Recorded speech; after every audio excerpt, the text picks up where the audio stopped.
What if I told you it doesn't take 20 hours a week to get seriously quick on the bike? Well, after much request, here is a mock training week that I've prepared so you can get seriously quick on just 9 hours of training per week. And I've set it up so that it works around your 9 to 5 working life. Right, so before I go into this, there's going to be a couple prefaces. We're going to use the term LT1, which is your aerobic threshold. This is where you're able to push the highest power before starting to accumulate lactate. So this is this turning point where you switch metabolic systems that you're using. You can figure out your LT1 by going back and watching my base protocol video where I do a lactate test myself. If you don't have access to a lactate meter, there's a couple of rudimentary ways you can calculate it using heart rate percentages and power percentages. But I think lactate's best. If you don't have access to that, then you're just going to have to try and use the heart rate percentages. The other thing I'm going to say is we're going to use percentages of FTP. Now, I don't really like the term FTP, but I think it's applicable to this video. So we're going to say that we're going to be doing VO2 max between 120% to 130% of FTP. And finally, this training plan has been planned on Training Peaks, which is my preferred software to use when planning training. Right, so as you can see, we've got a full week of training planned out. We're going to be at work between 9 to 5, Monday to Friday, and on Saturday and Sunday, we've got a little bit more time to go out and ride the bike. Now, I don't think you should aim to backload all your training to the weekend. So although we're doing more hours at the weekend, the intensity is still spread out throughout the week to give our body a chance to recover. On Monday, we have planned 1 hour fat max alternating cadence every 5 minutes.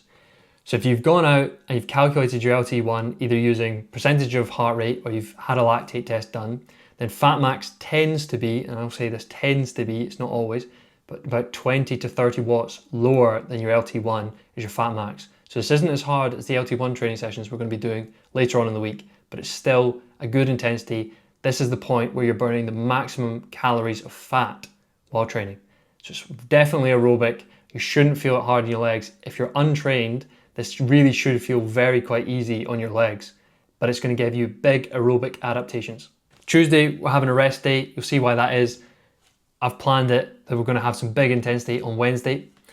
So Wednesday, we're going to do it on turbo because we're time crunched and we're trying to get the best efficiency possible. It's the biggest bang for our buck when it comes to time and training adaptations. So it's going to be done on the turbo. Everything during the week is going to be done on the turbo. So you can get home, you can get kitted up, and the bike's already set up on the turbo.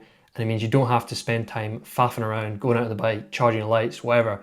Straight on turbo, you can plug this into Zwift, it's ready to go, it's going to save you time, it's going to get you quicker, faster. So Wednesday, turbo, 3 times 10-second max sprints. This is going to give you a good amount of strength work and glycolytic battery work.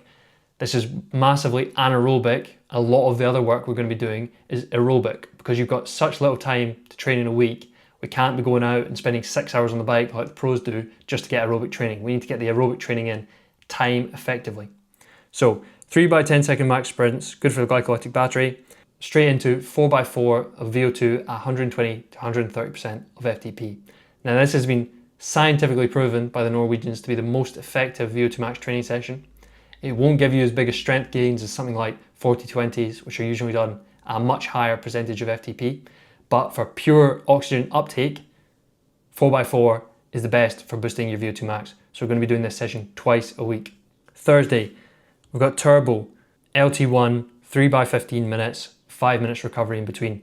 So really time crunch session here, but you're going to be getting 45 minutes in zone. And that's ultimately the metric we care most about when we only have 9 hours a week to train.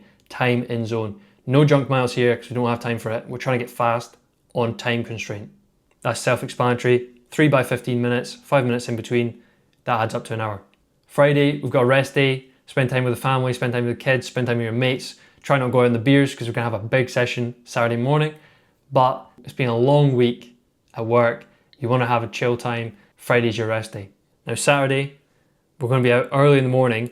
We plan to go to a fast group ride, which is maybe a chain gang or just a thrown off group ride, an hour and a half fast. This is going to be equivalent to a threshold session, but we're going to get up a little bit earlier to get to the 10 or 9 a.m. rollout, and we're going to get out for 1 hour. And during our ride to the group ride, maybe we have to take a detour if it's not quite an hour to get it up to an hour, but we're going to do a 4x4 VO2 max session on the way to the group ride. We're doing that because you're nice and fresh after your rest day on the Friday, and you're going to maintain the quality of your VO2 max training session which, as I said, is the most effective training session you can do for oxygen uptake. You're fresh, you're not fatigued because you've not been to the group ride yet. You've got the quality in, so it doesn't matter if you want to go out and do the group ride after. You can go and smash your legs off in the session afterwards. You can go sprint for the town sign. You're not compromising any quality in training by doing that. So you're getting to socialise with your mates, rip the legs off each other in the group ride because you know you've already got the quality work done in the hour before the group ride. So that's why we've planned it that way. And then Sunday, we've got strict aerobic work, 3 hours with 3 by 15 minutes LT1. We don't need to do loads and loads of volume at LT1. You hear the likes of Pavel Sivakov, he goes out, he's doing 4-5 hours just sat at 300 watts. That's because when you watch him in a race, his job is purely to get on the front and bring Pogačar to the bottom of a climb as best shape as possible. So he's training to sit on the front and be very energy efficient at set power output. But I'd hedge my bets that there's probably some amateur riders that if you put Pavel Sivakov into a crit, they might be able to rip the legs off of him because he hasn't been able to put the kilojoules into these amateurs for them to be tired enough. But you put Pavel Sivakov into a 5-hour, 4,000 meter altitude gain stage and those amateurs don't stand a chance. So that's why he trains that way. That's why he's doing so many kilojoules in training. You're unlikely to ever be racing a race that is that hard, so you don't need to be doing quite so much aerobic work. We want to keep a nice, fresh top end, so we've only got 3 by 15 minutes LT1. The rest of the ride, no town side sprints, no sprinting for KOMs. You want to keep this all low lactate. Again, go back, check my lactate test if you're not sure what lactate's about. You want to keep this nice aerobic training. We don't want to be causing excessive nervous system stress that you're not going to have the time to recover before your next VO2 max session. Because it's in those VO2 max sessions that you're going to be making the biggest gains. So that's how I'd plan a week. Try to keep this video as short and brief as possible. I know a lot of people asked for how I would plan a mock training week. This is basically an outline of how I train, it's just more hours that I do per week. I'm trying to build a bigger aerobic base, so I have more time spent in LT1. I'd maybe have some LT2 or, for lack of a better term, FTP work on the back of the VO2 max sessions, but fundamentally this is the basics of how I train. Now if you're looking for some more guidance on this, you're looking to work with me potentially one-to-one, I can build these types of training plans. We can adapt to around your day-to-day life. I'm only going to be taking on 10 clients because I don't have enough time to coach anybody else. So go down, check out the link in the description,